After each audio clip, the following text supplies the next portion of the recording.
Hey everybody, welcome back to my channel. Welcome if you're new here. Today we're checking out the Gigecor Paper Towel Holder. I'm going to unbox it, assemble it, and review it as well in the end. So here you can see in the box we have our instruction page that I'm going to take a quick look at, and then we'll get to assembling it.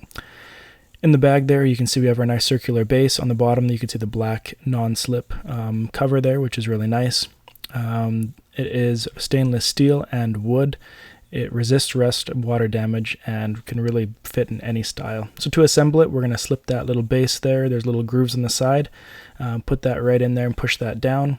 That little piece is going to go on top, and it's going to attach to the screw that you're going to put into the bottom there. It comes with an Allen key for easy assembly, so you can just tighten that in there.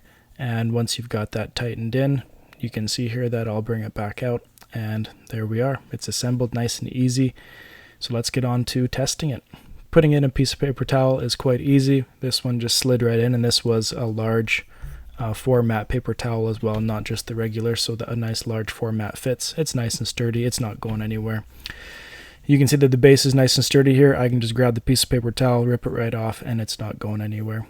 I really like the style of it. If you're looking for a solid paper towel holder that can fit in almost any kitchen, this is the one for you. Check this one out by Gigecor. Thank you for watching this one. I'll post a link where you can find it below, and we'll see you next time on Brian Sloan Artist.